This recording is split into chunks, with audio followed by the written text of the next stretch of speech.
J'avais le choix.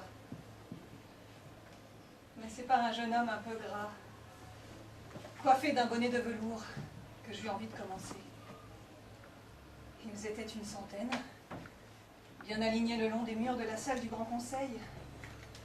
Et lui, avec son manteau plié en deux, comme une paire de fesses délicatement assises sur un col de dentelle, son front jaune trop verni et son petit air de chef-d'œuvre, il m'avait tout de suite agacé. Il paierait le premier. Je traversais la salle du Grand Conseil, toute sculptée, toute dorée, magnifique comme le reste. Comme tout le reste. Dehors, dedans, en haut, en bas, partout. L'air, le ciel, les rues, les églises, les maisons, les palais, les barques, les ponts en pierre, en bois, en marbre. Magnifique. Magnifique. Sans compter l'eau qui redouble tout ça. Qui dédouble le tout pour rattraper ceux à qui ça aurait pu échapper. Ceux qui tenteraient de s'échapper de la magnifique beauté d'Othello City. L'eau là leur rebalance encore un coup. À Venise, avec la flotte, tout est magnifique 2 fois. On n'y coupe pas.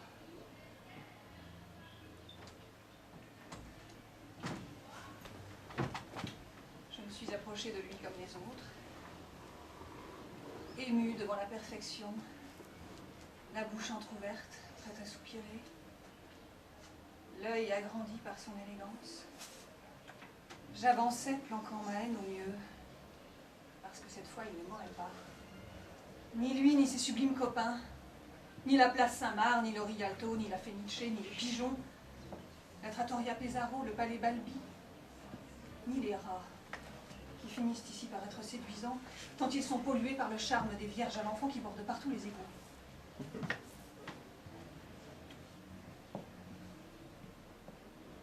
Ma main ne tremblait pas. Du tout. J'avais tout de même mis un gant par précaution. Elle aurait pu succomber à la douceur de son regard, fondre, s'amollir, irradier par sa fraîche beauté. Mais je lui avais mis une combinaison de plomb à ma main. Elle ne tremblait pas, au contraire, elle piaffait. Vas-y. D'un seul coup, je lui fichai mon rasoir sous l'œil. Et poussant vers le bas, je lui découpais la joue, puis le cou, et je remontais vers le nez que je tronçonnais en lamelles. Ah, tailladé un Véronèse, à 3 heures de l'après-midi en plein cœur du palais des Doges. Le voir se fendre, se casser, se cornir comme un vieux hareng. Quel délice, quel air pur soudain. Et puis continuer avec 2 tournevis sur les Tiepolo et les Titiens, déglinguer un triptyque, couper les fesses énormes des grâces qui se avalent devant Mercure, et s'apercevoir, à 7 heures du soir, qu'il ne vous reste plus qu'à taillader une grande fresque du Tintoret pour que l'endroit soit désormais totalement inoffensif, sans risque.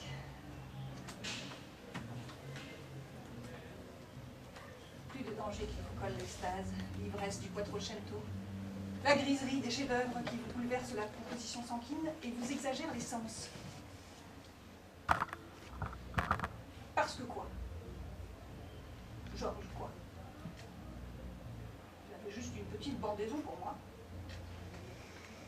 Une fierté de la verge, un élan, une chaleur des reins, pas plus. Seulement dans cette confiture de splendeur, ça vous apparaît comme de l'amour. Et vous aimez, vous aimez, vous aimez, le cœur mis en apesanteur par le charme toxique des mosaïques, tandis que les perfides sonorités des campaniles à la tombée du soir transforment petit à petit le type insignifiant qui vous tient la main en quelque chose de proche de l'idéal. Sans compter les gondoles. Les gondoles, je les ai toutes coulées. Dont la danse imbécile vous multiplie tout à fait anormalement le sentiment. Parce qu'il était insignifiant, ce genre. Médiocre, piteux, tel con. Et ces angelots en stuc qui lui donnaient un sourire si doux, croyez-moi, ils ont giflé.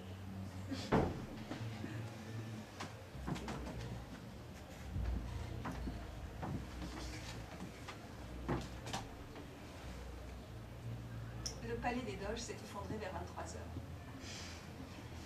Entraînant la tour de l'horloge qui, dans sa chute, a réduit en poussière la basilique Saint-Marc.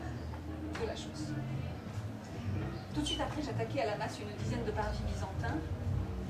À minuit, l'arche brisée par la dégringolade de 6 apôtres en bronze, le pont des soupirs se noyait, relâchant par une grille des souvenirs malheureux. À l'aube, le feu cramait la rive gauche du grand canal. L'église de la Saluté péta d'un coup. Boum! Trop de somptuosité accumulée dégage probablement un gaz. À l'aube, le sud, l'est et l'extrême nord agonisaient, mais rien n'était gagné. Les palais Rezzonico et Dandolo étaient toujours bien vivants, se fardant la façade avec la levée du soleil. Il ne fallait pas traîner. 2 jours pour détruire Venise, c'est juste. C'est rêvé. Je devais la garder très vite, avant qu'elle ait eu le temps de réagir, de me charmer à nouveau. Tuer Georges, bien sûr, aurait été plus simple. Quant à notre retour d'Italie, il m'a quitté pour cette jeune femme rousse qui ressemblait à un dindon. J'ai hésité. J'ai même acheté un revolver. Bon. Une balle au-dessous de ses gros sourcils noirs, en 10 secondes, le tour était joué. Mais finalement, j'ai opté pour le massacre de Venise. L'Asie oubliée. C'était elle, la garce, le poison. Et pas ce pauvre branlotin qu'elle avait déguisé en amour fou. J'ai pris le train le lundi soir. Le jeudi matin, le délicieux hôtel d'Agnelli, dont la grâce vénéneuse avait donné à Georges pendant 3 nuits les traits de l'homme de ma vie, finissait de s'enfoncer dans la vase. Venise était rasée. Aujourd'hui, il ne reste que la lagune et la mer. Cependant, soyez quand même prudents. N'y amenez personne. On dit qu'il y a un risque de charme dans la région pendant au moins 30 ans.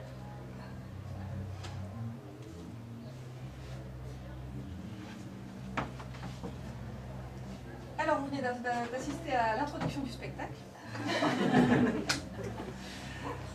On va continuer. C'était un texte de Jean-Michel Ribes, Venise Igouillet, que je disais déjà il y a 20 ans. Il y a 20 ans, Georges était dans la salle. Et puis, depuis, la réalité a rejoint la fiction.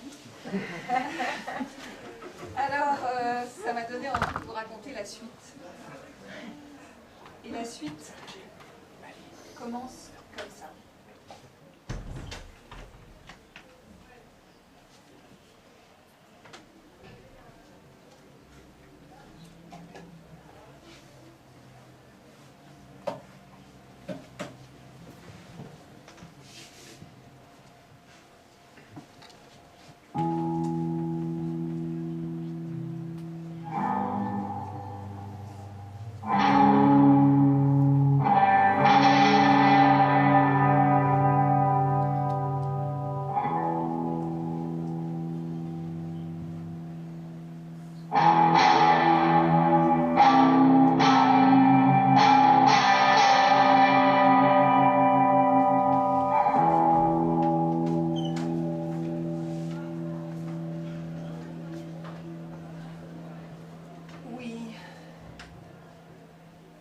Were so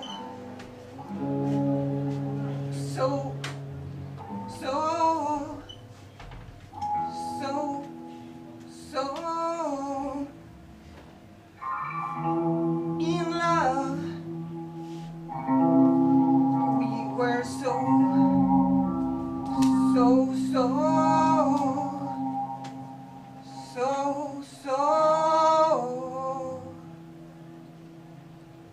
in love.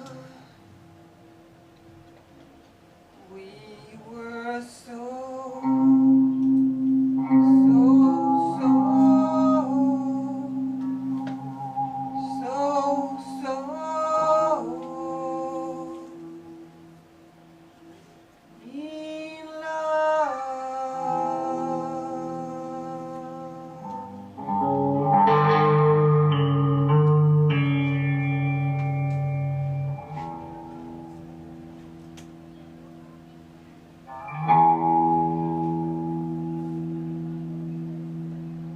Signature d'une chute à l'aurore.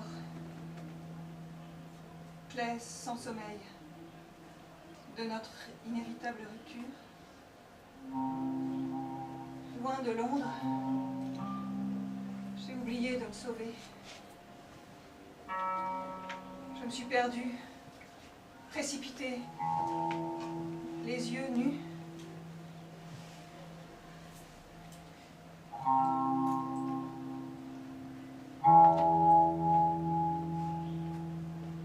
Irrésistiblement, attirée par le déséquilibre, je me retiens pourtant. Contre le papier s'abat une main. De son dos coule mon sang. Systématique application nocturne décrit la genèse de chaque image. Une page gémissante supplie de peur. Sur le décor perpétuel, lettres et cendres.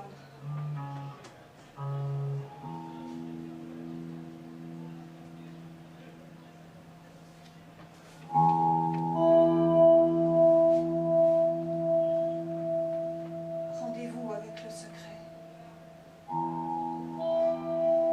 Contre la brique humide, le fragile papier.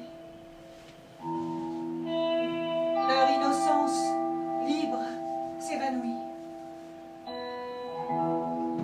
Voile doublé. La richesse de mon enfance et tous les tambours.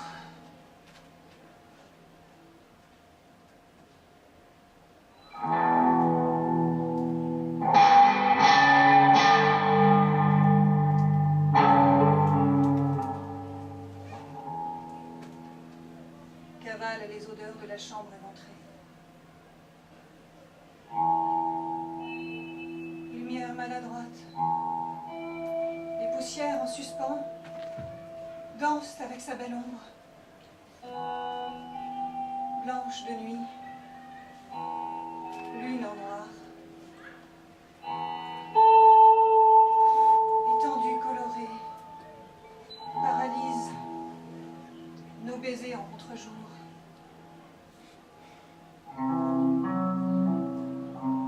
Juste là, au milieu de nulle part.